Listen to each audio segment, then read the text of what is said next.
Bismillah, pada malam hari ini kita akan membahas mengenai hukum musik ya.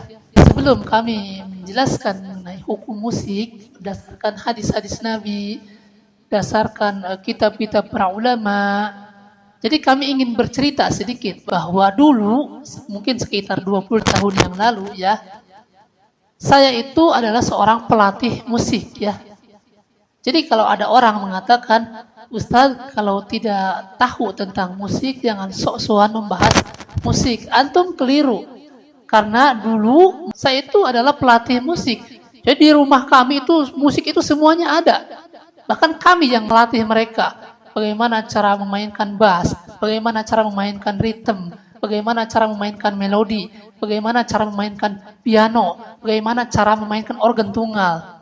Itu semuanya kami ajarkan kepada mereka ya.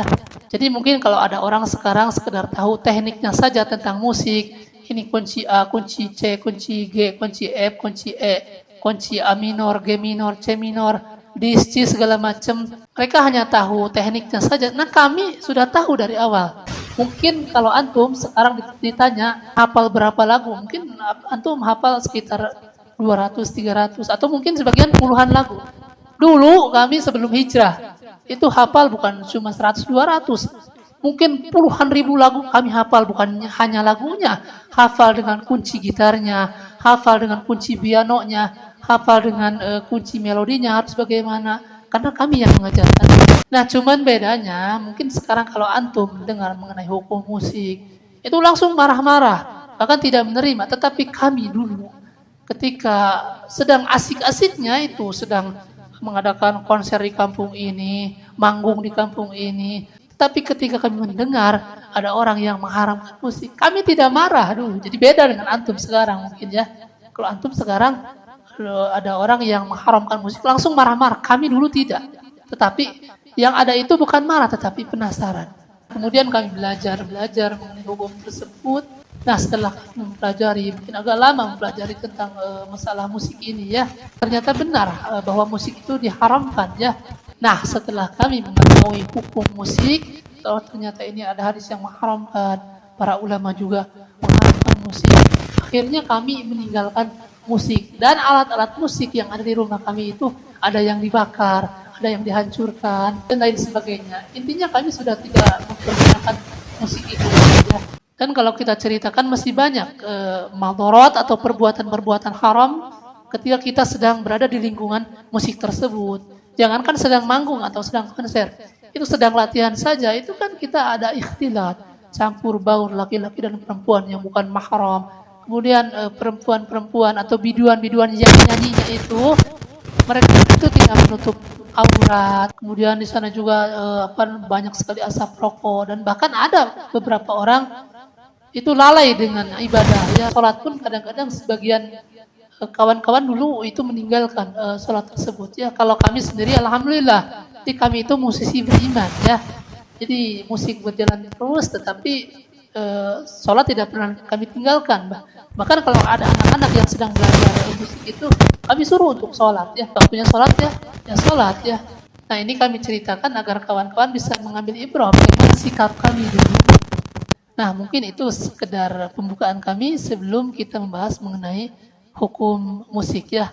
Baik, yang pertama mengenai hukum musik disebutkan di dalam hadis yang diriwayatkan hadis ke-5590. Kata Rasulullah sallallahu alaihi wasallam, la yakunana min ummati aqwamun yastahiluna al-hira wal harira wal khamra wal ma'azib. Kata Rasulullah SAW, akan datang dari umatku kaum-kaum yang akan menghalalkan zina, yang akan menghalalkan sutra bagi laki-laki, yang akan menghalalkan khamr atau minuman keras, dan akan menghalalkan alat-alat musik. Nah, jadi di dalam hadis ini Rasul menyebutkan salah satunya akan ada nanti umat Nabi Muhammad. Jadi ini disebutnya umat Nabi Muhammad. Orang Islam, umat Nabi Muhammad yang akan menghalalkan alat-alat musik.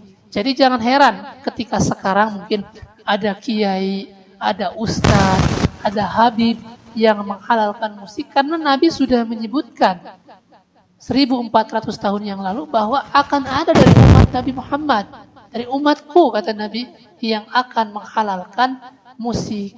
Berarti hukum asalnya adalah haram ya. Dan para ulama sudah menyebutkan bahwa hadis ini sahih seperti Al-Imam Al-Bukhari, kemudian Al-Imam Ibnu Hibban, kemudian Al-Hafidz Imam Ibnu Katsir, kemudian Al-Imam Ibnu Hajar, dan ulama yang lain mengatakan hadis ini. Tapi ada seorang ulama yang bernama Imam Ibnu Hazm yang mengatakan hadis ini lemah kata beliau. Tetapi kan pendapat beliau yang menyebutkan hadis ini lemah telah menyelisih ijma. Karena ulama sebelum beliau, yakni sebelum Imam Ibnu Hazm lahir, itu sudah banyak para ulama mengatakan hadis ini sahih. Dan para ulama sebelum beliau sudah menyebutkan bahwa musik itu haram.